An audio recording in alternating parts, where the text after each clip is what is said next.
Phone ತೆಗಿಯೇ.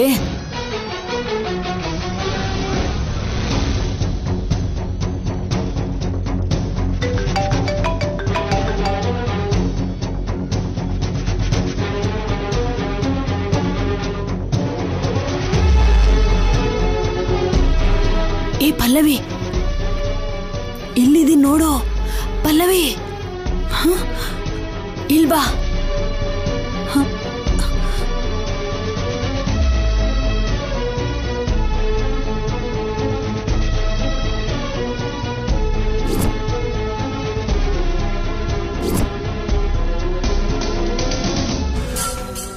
ನಿನಗಷ್ಟಕ್ಕೂ ಬುದ್ಧಿ ಇದೆಯಾ? ಯಾಕೆ ಸುಮ್ಮನೆ ಫೋನ್ ಮಾಡಿ ಪ್ರಾಣ ತೆಗಿತಿದ್ಯಾ? ನಿಮ್ಮಮ್ಮ ಬೀದಿಗೆ ಬಂದ್ಬಿಟ್ಟಿದ್ದಾಳೆ ಕಣೆ. ನನ್ನ ಆಸ್ತಿನೆಲ್ಲ ತನ್ನ ವಶ ಮಾಡ್ಕೊಂಡು ನನ್ನನ್ನು ಬೀದಿಗೆ ಬರೋ ಹಾಗೆ ಮಾಡಿದಾನೆ ಆ ಶೌರ್ಯ. ಇವಾಗ ನಿನ್ ಜೊತೆ ನನ್ನನ್ನು ನೋಡಿದ್ರೆ ಇಬ್ರು ಸೇರಿ ಬೀದಿಲ್ ತಿರ್ಗಾಡ್ಬೇಕು. ಅಮ್ಮ ಬೀದಿ ಪಾಲಾಗಿದ್ದಾಳೆ ಅಂದ್ರೆ ಹೀಗೆ ನಾ ಮಾತಾಡೋದು? ಅಯ್ಯೋ, ಒಳಗಡೆ ಎಲ್ರೂ ಇದಾರಮ್ಮ. ಯಾರಾದ್ರೂ ಬರೋಕ್ಕೂ ಮುಂಚೆನೆ ನೀನ್ ಇಲ್ಲಿಂದ ಹೊರಟೋಗು. ಹಾ, ಇತ್ತಗೋ, ಖರ್ಚಿಗೆ ಈ 5,000 ಇಟ್ಕೋ. ದುಡ್ಡು ಕೊಟ್ಟು ಕಳಿಸ್ಬೇಕು ಅನ್ಕೊಂಡಿದ್ಯಮ್ಮ? ಅಯ್ಯೋ ಅಮ್ಮ, ನಾನು ಆಮೇಲೆ ಬಂದು ಭೇಟಿ ಮಾಡ್ತೀನಿ. ನಾಳೆ ಮಗುಗೆ ಅಕ್ಷರಾಭ್ಯಾಸ ಮಾಡಿಸ್ತಿದ್ದಾರೆ. ಎಲ್ಲರೂ ಮನೇಲೇ ಇರ್ತಾರೆ. ದಯವಿಟ್ಟು ಮನೆ ಹತ್ರ ಕೂಡ ಬರಬೇಡ. ನನ್ನ ಜೀವನ ಕೊನೆಗಿಂತ ಪರಿಸ್ಥಿತಿ ಬಂತಾ? ಅಮ್ಮ, ನಿನ್ ಪರಿಸ್ಥಿತಿನೇ ನನಗೂ ಬರ್ಬೇಕಾ? ದಯವಿಟ್ಟು ಬೇಗ ಹೋಗಮ್ಮ. ನಿನ್ ಜೊತೆ ನನ್ನನ್ನು ಯಾರಾದ್ರೂ ನೋಡಿದ್ರೆ ಎಲ್ರೂ ಸೇರಿ ನನ್ನ ಮನೆಯಿಂದ ಹೊರಗಡೆ ಹಾಕ್ಬಿಡ್ತಾರೆ.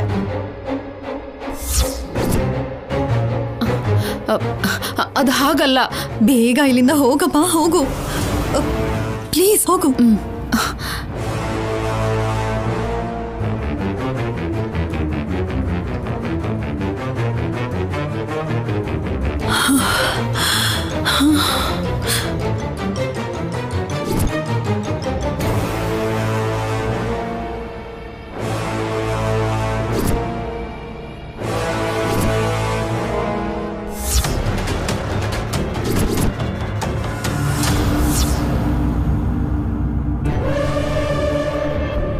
ಏಯ್, ನಿನ್ನಿಂದ ನನ್ ಮಗ ಜೈಲ್ ಪಾಲಾದ.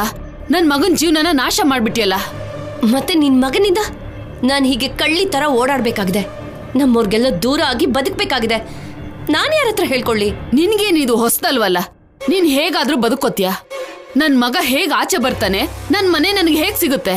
ಆ ಕಲ್ಯಾಣಿ ಶೌರ್ಯ ನನ್ನ ಮಾತ್ರ ಅಂದ್ಕೊಂಡ್ರೆ ನಿನಗೂ ಮನೆ ಎಲ್ಲರೂ ಹಾಗೆ ಮಾಡಿ ನಿನ್ನ ಫುಟ್ಪಾತ್ಗೆ ತಗೊಂಡ್ ಬಂದಿದ್ದಾರೆ. ಈಗಷ್ಟೇ ನಿಮ್ ಮನೆಗೆ ಹೋಗಿದ್ದಕ್ಕೆ ಯಾರೋ ಹೇಳಿದ್ರು. ಹೌದೇ? ಎಲ್ಲ ಮುಗ್ದೋಯ್ತು. ಕೊನೆಗೆ ಮಗಳ ಹತ್ರ ಕೈ ಚಾಚೋ ಹಾಗಾಯ್ತು. ನೀನು ನಾನು ಅಳೋದಲ್ಲ, ನಮ್ಗೆ ಪರಿಸ್ಥಿತಿ ತಂದಿರೋ ಕಲ್ಯಾಣಿ ಶೌರ್ಯನ ಬಿಡಬಾರ್ದು. ಅವ್ರು ಇದಕ್ಕಿಂತ ಜಾಸ್ತಿ ಅನ್ಭವಿಸ್ಬೇಕು. ಏನ್ ಅನ್ಭವಿಸೋದು? ಕನ್ಸ್ ಕಾಣ್ತಾ ಇದ್ಯಾ? ನಾಳೆ ಅವರಿಬ್ರು ಹಾಯಾಗಿ ನೀನ್ ಮಗುಗೆ ತಂದೆ ತಾಯಿ ಸ್ಥಾನದಲ್ಲಿ ನಿಂತು ಅಕ್ಷರಾಭ್ಯಾಸ ಮಾಡಿಸ್ತಿದಾರಂತೆ.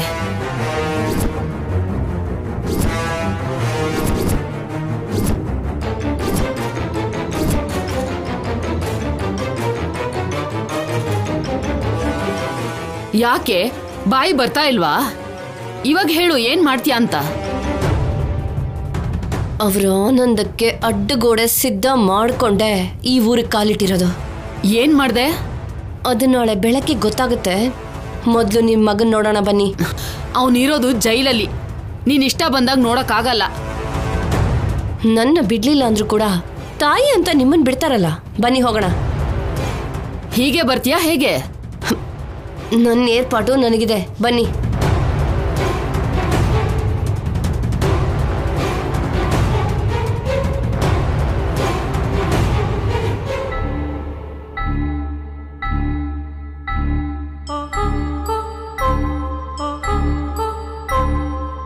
ನನಗೋಸ್ಕರ ಏನು ಮಾಡಬೇಡ್ವೋ. ನಾಳೆ ಅಕ್ಷರ ಪಂಚಮಿ. ನಾವು ಮಾಡಬೇಕಾಗಿರೋ ಒಂದು ಮುಖ್ಯವಾದ ಕೆಲಸ ಇದೆ. ಮಗುಗೆ ಅಕ್ಷರಾಭ್ಯಾಸ ಮಾಡಿಸ್ಬೇಕಲ್ವಾ? ಒಳ್ಳೆ ದಿನದಲ್ಲಿ ಮಾಡಿಸಿದ್ರೆ ಮೋಕ್ಷ ಕೂಡ ನನ್ನ ಮೊಮ್ಮಗ ಶೌರ್ಯನ ಹಾಗೆ ದೊಡ್ಡ ಸ್ಥಾನಕ್ಕೆ ಬರ್ತಾನೆ.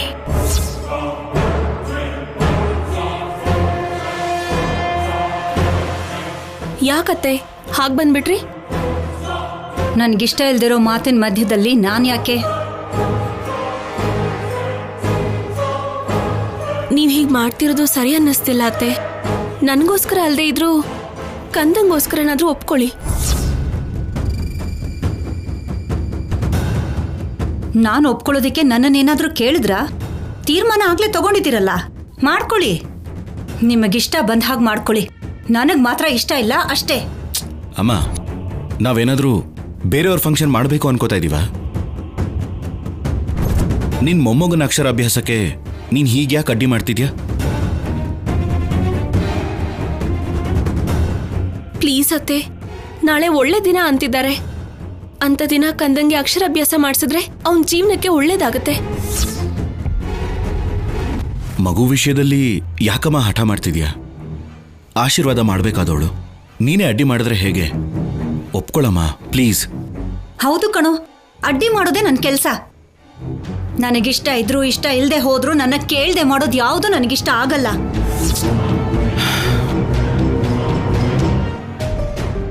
ಇದರಲ್ಲಿ ಇವರಿಬ್ರು ತಪ್ಪು ಏನೂ ಇಲ್ಲ ದಮಯಂತಿ. ನಾವು ಹಾಗನ್ಕೊಂಡ್ವಿ, ಕ್ಷಮಿಸ್ಬಿಡು.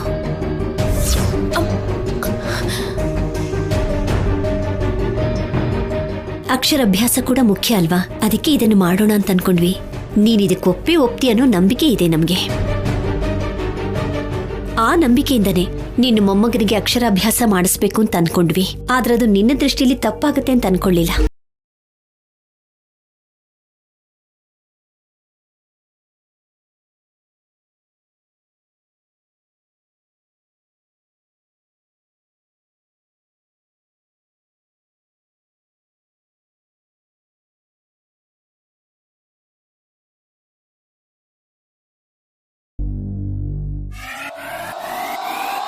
ನಿನಗೆ ಹೇಳ್ದೆ ನಾವು ನಿರ್ಧಾರ ತಗೊಂಡಿದ್ದಕ್ಕೆ ನಮ್ಮನ್ನು ಕ್ಷಮಿಸ್ಬಿಡು. ನಿನಗೆ, ನಿನ್ನ ಮಗನಿಗೆ, ನಿನ್ನ ಸೊಸೆಗೆ ಇಷ್ಟ ಬಂದಾಗ ಇದನ್ನ ಮಾಡ್ಕೊಳ್ಳಿ. ಯಾಕೆ ಏನು ಅಂತಾನೂ ಕೇಳೋದಿಲ್ಲ, ನಾವು ಬರೋದೂ ಇಲ್ಲ.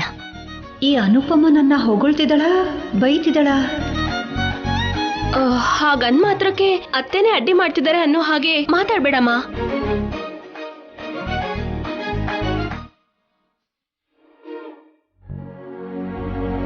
ಅದಕ್ಕೆ ತಾನಿಮ್ಮ ಕ್ಷಮಾಪಣೆ ಕೇಳಿದ್ದು. ನಾವೇನಾದ್ರೂ ಮಾತಾಡಿದ್ರೆ ಅಡ್ಡ ಬರ್ತಾಳೆ ಅಂತ. ಏನಕ್ಕೆ ಅಡ್ಡ ಬರ್ತಾರೆ? ಇದು ಒಳ್ಳೆ ಕಾರ್ಯ ಅಂತ ಗೊತ್ತಾದ ಮೇಲೂ ಯಾಕೆ ಬೇಡ ಅಂತಾರೆ?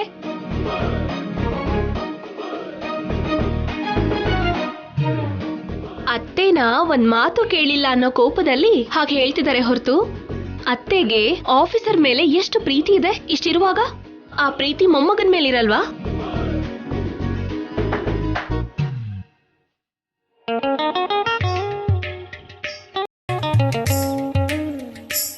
ಈಗ ನಡಿಬೇಕಿರೋ ಕಾರ್ಯ ನಿಮ್ದಲ್ದೇ ಇದ್ರು ನೀವ್ಯಾಕಮ್ಮ ಪೂಜಾರ ಹತ್ರ ಒಳ್ಳೆ ಮುಹೂರ್ತದ ಬಗ್ಗೆ ಕೇಳೋದು?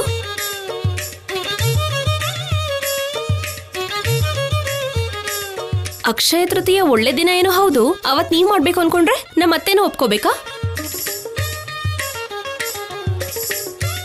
ನಾವ್ ಈ ವರ್ಷ ಮಾಡಲ್ಲ, ನೆಕ್ಸ್ಟ್ ಇಯರ್ ಮಾಡ್ಬೋದೋ ಏನೋ, ಅಥವಾ ಮಾಡ್ದೇನೆ ಹೋಗ್ಬೋದು. ನಷ್ಟ ಏನಿದೆ? ನಮ್ ಕಂದ ದಡ್ಡ ಆಗ್ತಾನೆ. ಇದ್ ಮಾಡ್ದೇ ಇದ್ರೆ ದಡ್ಡ ಆಗದೆ ಇರ್ತಾನ? ಅಕ್ಷಯ ತೃತೀಯ ದಿನ ಅಕ್ಷರಾಭ್ಯಾಸ ಮಾಡಿಸೋದೇ ಬೇಡ ಅನ್ಸದ್ಮೇಲೆ ನಾಳೆ ಅಕ್ಷರಾನೇ ಬೇಡ ಅನ್ನಿಸ್ಬಹುದು.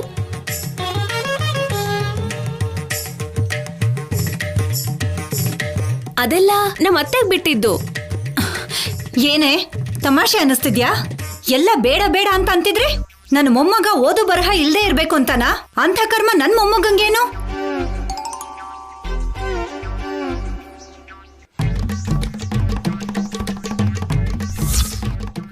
ಬೇಡ ಅತ್ತೆ, ನಿಮ್ಗಿಷ್ಟ ಇಲ್ಲ ಅಂದ್ಮೇಲೆ ಯಾಕೆ ಮಾಡ್ತೀರಾ? ನಾನ್ ಮಾಡಿಸ್ತೀನಿ. ಬೇಡ ಅಂತ ಹೇಳೋದಕ್ಕೆ ನೀನ್ ಯಾರು?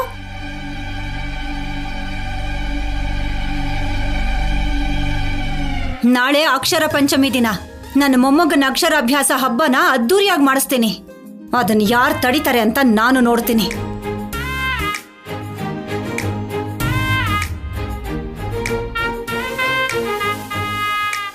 ನಾನ್ ಯಾರು? ಮೋಕ್ಷನ್ಗೆ ಅಜ್ಜಿ. ನಾನೇ ಮುಂದೆ ನಿಂತು ಪ್ರತಿಯೊಂದು ಕೆಲಸನೂ ನಾನೇ ಮಾಡಿಸ್ತೀನಿ. ನಾಳೆ ಬೆಳಗ್ಗೆನೆ ಎದ್ದು ಎಲ್ಲ ಕೆಲಸನೂ ನೋಡ್ಕೋಬೇಕು. ಬೇಗ ತಿಂದು ಬಿದ್ಗೋ.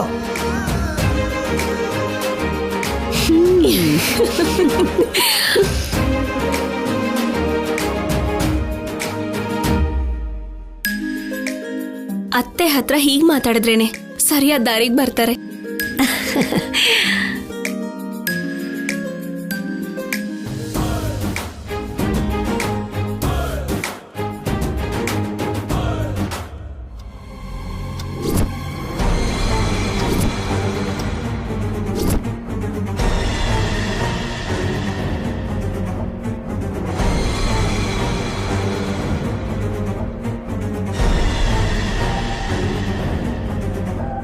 ಸಿದ್ದು ಹೇಗಿದನೋ ಏನೋ ಸ್ಟೇಷನ್ ಅಲ್ಲಿ, ಅವನಿಗೆ ಎಷ್ಟು ಕಷ್ಟ ಕೊಡ್ತಿದಾರೋ.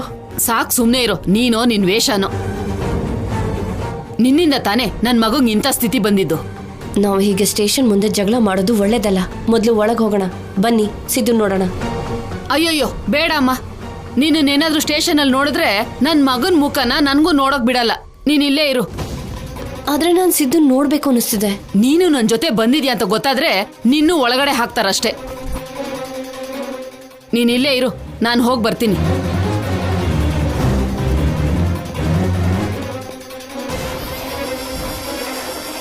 ನಿಂತ್ಕೊಳ್ಳಮ್ಮ. ಎಲ್ಲಿಗೆ? ಸರ್, ನನ್ ಮಗ ಒಳಗಡೆ ಇದ್ದಾನೆ, ಅವನ್ನ ನೋಡ್ಬೇಕು. ನಿನ್ ಮಗನ? ಯಾರಮ್ಮ? ಸಿದ್ದು ಸರ್. ಸಿದ್ದುನಾ? ಅಂತವ್ರು ಯಾರು ಇಲ್ವಲ್ಲಮ್ಮ. ಇಲ್ಲ ಅಂದ್ರೆ ಹೇಗ್ ಸರ್? ಇಲ್ಲೇ ಒಳಗಡೆ ಹಾಕಿದ್ದಾರೆ ಅಂದ್ರು. ಚೆನ್ನಾಗಿದ್ಯಮ್ಮ. ನಮಗ್ ಗೊತ್ತಿಲ್ದೇನೆ ಒಳಗೆ ಹೇಗಿರ್ತಾನೆ? ಇಲ್ಲ ಸರ್, ನನ್ ಮಗ ಇಲ್ಲೇ ಇದ್ದಾನೆ.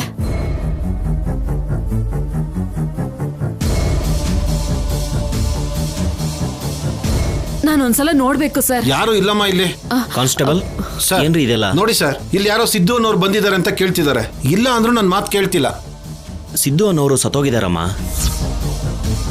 ಸ್ಟೇಷನ್ ಅಲ್ಲಿ ಎಲ್ಲಿರ್ತಾನೆ ಅವನು? ಅವ್ನ್ ನನ್ ಮಗ, ಅವನ್ ಇಲ್ಲೇ ಇದ್ದಾನೆ ಅಂತ ನನಗ್ ಚೆನ್ನಾಗ್ ಗೊತ್ತು. ಒಂದ್ಸಾರಿ ಅವನ್ನ ನೋಡ್ಕೊಂಡು ಹೋಗ್ತೀನಿ ಸರ್. ಇಲ್ದಿರೋರ್ನ ಬೇಕು ಅಂದ್ರೆ ನಾನೇ ಅಲ್ಲಿಂದ ತಂದ್ಕೊಡ್ಲಮ್ಮ. ಆ ಶೌರ್ಯ ನನ್ ಮಗನ ಅರೆಸ್ಟ್ ಮಾಡಿ ಕರ್ಕೊಂಡ್ ಬಂದಿದ್ದಾನೆ ಅಂತ ನನಗ್ ಗೊತ್ತು ಸರ್. ನಮ್ ಶೌರ್ಯ ಯಾರನ್ನೂ ಅರೆಸ್ಟ್ ಮಾಡಿಲ್ಲ.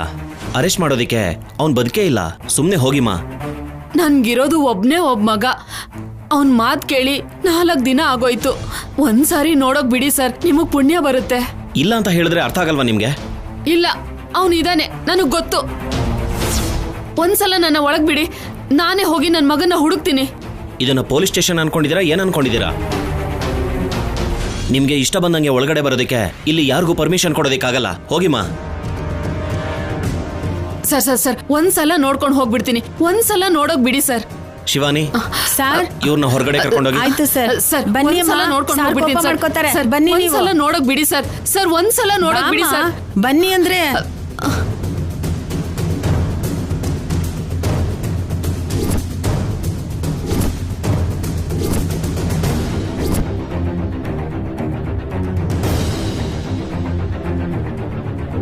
ಹೋಗಮ್ಮ. ಏನತ್ತೆ? ಸಿದ್ದು ನೋಡಿದ್ರ? ಏನೇ ನೋಡೋದು? ನಿನ್ ಸಹವಾಸ ಮಾಡಿ ಅವನ್ ಜೀವನನೇ ನಾಶ ಆಗೋಯ್ತು. ಮೊದ್ಲು ಕಣ್ಮುಂದೇನಾದ್ರೂ ಇರ್ತಿದ್ದ, ಇಲ್ಲ ಮಾತಾದ್ರೂ ಆಡ್ತಿದ್ದ.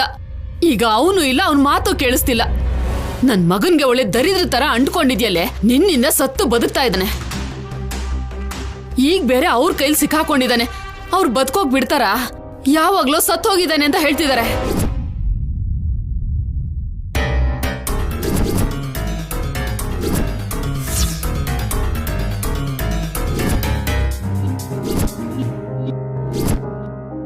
ಬೇಡ ಬೇಡ ಅಂತ ಹೇಳಿದ್ರು ಅವ್ನ್ ನಿನ್ ಸಹವಾಸ ಮಾಡಿ ಕೊನೆಗೆ ಈ ಸ್ಥಿತಿಗೆ ಬಂದಿದ್ದಾನೆ ನೋಡು. ನನ್ ಮಗ ಒಳಗಿದ್ದಾನೆ ಅಂತ ಗೊತ್ತಾದ್ರೆ ಕಣ್ಣಾರೆ ನೋಡ್ಕೊಂಡು ಹೋಗ್ಬೋದು. ಡ್ರಾಮಾ ಮಾಡ್ತಿದಾರ ಅವರು.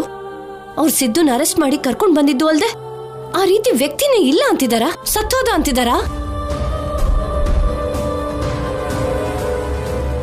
ಸತ್ ಹೋಗಿದ್ದಾನೆ ಅಂತ ರೆಕಾರ್ಡ್ ಅಲ್ಲಿ ರಿಜಿಸ್ಟರ್ ಆಗಿರೋ ಮಾತ್ರಕ್ಕೆ ಏನ್ ಮಾಡಿದ್ರು ಕೇಳಲ್ಲ ಅನ್ಕೊಂಡಿದ್ದಾನ ಆ ಶೌರ್ಯ. ಸಿದ್ದು ಒಳಗಡೆ ಇದ್ರು ಈ ಸಂಪದ ಆಚೆನೆ ಇದ್ದಾಳೆ. ನೀನಿದ್ದು ಏನ್ ಪ್ರಯೋಜನ? ನನ್ ಮಗ ಜೀವಂತವಾಗಿ ಆಚೆ ಬರ್ಬೇಕಲ್ಲ. ಇರೋ ವ್ಯಕ್ತಿನ ಇಲ್ಲ ಅಂತ ಅವ್ರ ನಾಟಕ ಆಡ್ತಿದ್ರೆ ಇಷ್ಟು ವೇಷ ಹಾಕಿರೋ ನನಗ್ ಗೊತ್ತಿಲ್ವಾ ಬೇರೆ ನಾಟಕ ಮಾಡೋದಕ್ಕೆ? ಶೌರ್ಯ, ತುಂಬಾ ಬುದ್ಧಿವಂತಿಕೆಯಿಂದ ನಮ್ ಜೊತೆ ಆಡ್ ಗೆದ್ದೆ ಅನ್ಕೋತಿದ್ಯಾ ಅಲ್ವಾ? ಇವಾಗ ನಾನ್ ಆಡ್ತೀನಿ, ನೋಡ್ತಾ ಇರೋ. ಯಾರು ಊಹಿಸ್ಕೊಳಕ್ಕಾಗ್ದೇ ಇರೋಂತ ಆಟ. ನಿನ್ನ ಆಟಕ್ಕೆ ಸಿದ್ದು ಒಬ್ನೇ ಒಳಗಡೆ ಇದ್ದಾನೆ. ನಾನಾಡೋ ಆಟಕ್ಕೆ ಮೊದಲನೇ ಬಲಿ ನೀನೆ, ಆಮೇಲೆ ನಿನ್ನ ಮನೆಯವ್ರನ್ನೆಲ್ಲ ಬಲಿ ತಗೋತೀನಿ. ನಮ್ಮನ್ನ ದೂರ ಮಾಡ್ಬೇಕು ಅಂತ ನೋಡ್ತಿರೋ ನಿಮ್ಮೆಲ್ಲರಿಗೂ ಕ್ಷಣ ಕ್ಷಣಕ್ಕೂ ನರಕ ತೋರಿಸ್ತೀನಿ.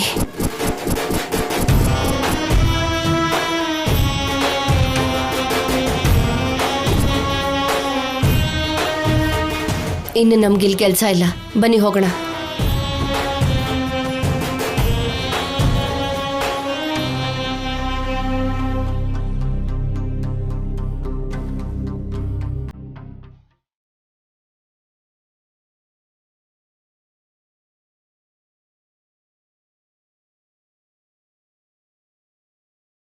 ಈ ಹಸಿರಾದ ಎಲೆ ನಿನ್ ಕೈ ಬೆರಳುಗಳನ್ನ ತಾಗಿ ಅದರಲ್ಲಿರೋ ಮಾಧುರ್ಯನ ಹೀರ್ಕೊಳ್ಳುತ್ತೇನೋ ಅನ್ನಿಸ್ತಾ ಇದೆ. ಹಾಗಂತ ನನ್ ಬೆರಳನ್ನೇ ತಿನ್ಬಿಡ್ತೀರಾ? ತಾಂಬೂಲ ನಾಲ್ಗೆಗೆ ತಾಕಿದಾಗ ನಾಲ್ಗೆಗೆ ಯಾವುದು ರುಚಿ ಅನ್ಸತ್ತೋ ಅದನ್ನೇ ತಿಂತೀನಿ. ಅಮ್ಮ, ಹಾಗಾದ್ರೆ ನಾನ್ ತಿನ್ಸಲ್ಲ. ಆಸೆ ತೋರಿಸಿ ಅಷ್ಟು ಬೇಗ ನಿರಾಸೆ ಮಾಡಿದ್ರೆ ಹೇಗೆ? ಏನ್ ಆಸೆ ಬರಸ್ದೆ? ಹೆಂಡತಿ ಇಷ್ಟ ಅಂದವಾಗಿ ಅಲಂಕಾರ ಮಾಡಿಕೊಂಡು ಎದುರುಗಡೆ ತಾಂಬೂಲನ್ ತಗೊಂಡ್ ಬಂದ್ರೆ ಮನ್ಸಲ್ಲಿ ಎಷ್ಟೋ ಆಸೆಗಳು, ಎಷ್ಟೋ ಆಲೋಚನೆಗಳು ಶುರುವಾಗತ್ತೆ ಗೊತ್ತಾ? ಅಬ್ಬಾ, ನೀವು ಆಫೀಸರ್, ರೈಟರ್ ಅಲ್ಲ. ತುಂಬಾ ಚೆನ್ನಾಗಿ ಮಾತಾಡ್ತಾ ಇದ್ದೀರಾ. ನಾನೇನ್ ಹೇಳ್ದೆ? ನನಗಿಂತ ನೀನೇ ಚೆನ್ನಾಗಿ ಹೇಳ್ದೆ. ಯಾವಾಗ? ಅಮ್ಮನ ಹತ್ರ ಬೇಡ ಅಂತ ಹೇಳ್ತಿದ್ದ ಅಮ್ಮನ್ನ ರಿವರ್ಸ್ ಅಲ್ಲಿ ಗೇಮ್ ಆಡಿ ಅಮ್ಮನೇ ಹತ್ರ ಇದ್ದು ಮಾಡಿಸ್ತೀನಿ ಅನ್ನೋ ಥರ ಮಾಡಿದ್ಯಲ್ಲ.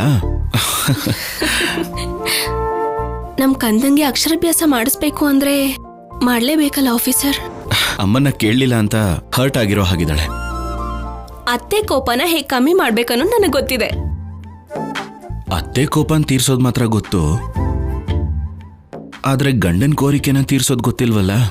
ಈಗ ಆಫೀಸರ್ಗೆ ಯಾವ ಆಸೆ ತೀರಿಸ್ಬೇಕಿದ್ಯೋ ಆಗ್ಲಿಂದ ನೋಡ್ತಿದ್ದೀನಿ. ಆ ತಾಂಬೂಲ ನಿನ್ ಬೆರಳುಗಳ ಮಧ್ಯೆ ಕಷ್ಟ ಪಡ್ತಿದೆ, ಆದ್ರೆ ನನ್ ತುಟಿ ಹತ್ರ ಮಾತ್ರ ಬರ್ತಿಲ್ಲ. ಅಬ್ಬಾ, ಎಷ್ಟು ದೊಡ್ಡ ಆಸೆ.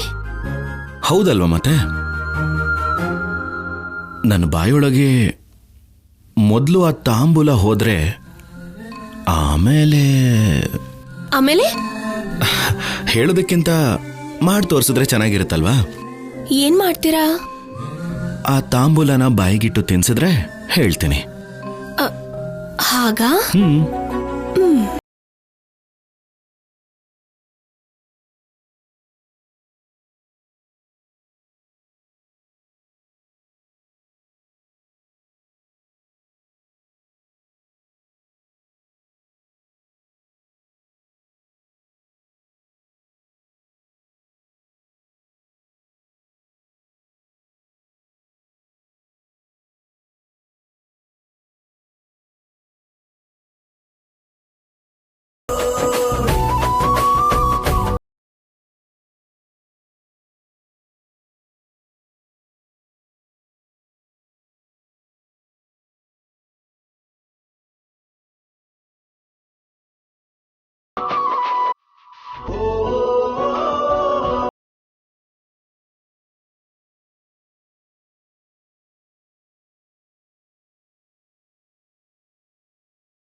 ನಾನೇ ಗೆದ್ದೆ.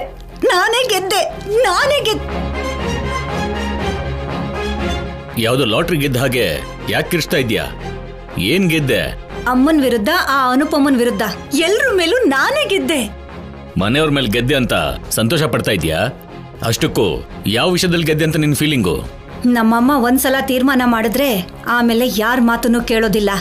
ಅಂಥದ್ರಲ್ಲಿ ಮೋಕ್ಷನ ಅಕ್ಷರ ಅಭ್ಯಾಸಕ್ಕೆ ಅವ್ರವ್ರೇ ಮುಹೂರ್ತ ಇಟ್ಕೊಂಡ್ರೆ ನೋಡ್ಕೊಂಡು ಸುಮ್ನೆ ಕೂತಿರ್ತೀನಾ? ಏನ್ ಮಾಡ್ದೆ? ನನ್ನನ್ ಕೇಳ್ದೆ ಹೇಗ್ ಮಾಡಿಸ್ತೀರಾ ಅಂತ ತಿರುಗ್ ಬಿದ್ದೆ. ಎಲ್ರು ನನ್ನ ಹತ್ರ ಬಂದು ಕೇಳಿ ಬೇಡ್ಕೊಳ್ಳೋ ಹಾಗೆ ಮಾಡಿ ನನ್ನ ಒಪ್ಸೋದ್ ಮೇಲ್ ನಾನು ಒಪ್ಕೊಂಡೆ. ಕೊನೆಗೆ ನಾನೇ ಗೆದ್ದಿದ್ದು. ಈಗ ನಾನು ಸರಿ ಅಂದಿದ್ದಕ್ಕೇನೆ ನಾಳೆ ಅಕ್ಷರಾಭ್ಯಾಸ ನಡೆಯತ್ತೆ. ಇವಳು ಸಂತೋಷಕ್ಕೆ ನಾನು ಆರ್ ಹಾಕ್ಲೇಬೇಕು, ಇಲ್ಲ ಅಂದ್ರೆ ನನ್ನ ಮೇಲೆ ಕೋಪ ಮಾಡ್ಕೋತಾಳೆ ಪೆದ್ದಿ. ನಿನ್ ಗ್ರೇಟ್ ದಮಯಂತಿ, ನನ್ನ ಹೆಂಡತಿ ಅಂದ್ರೆ ಸುಮ್ನೆನಾ? ನಿಂತ್ಕೊಳ್ಳಿ. ನಿಮ್ ಸಂತೋಷಕ್ಕೆ ನನ್ನನ್ನ ಹತ್ರ ಕೇಳ್ಕೊಳ್ಳೋ ಅಗತ್ಯ ಏನೂ ಇಲ್ಲ. ಸಂತೋಷದಲ್ಲಿ ಇರ್ಬೇಕಾದ್ರೆ ಹಾಗೆ ಹತ್ರ ಎಳ್ಕೋಬೇಕು ಅನ್ಸುತ್ತೆ ದಮಯಂತಿ. ದೂರ ಇದ್ದು ಕೂಡ ಸಂತೋಷ ಪಡ್ಬೋದು.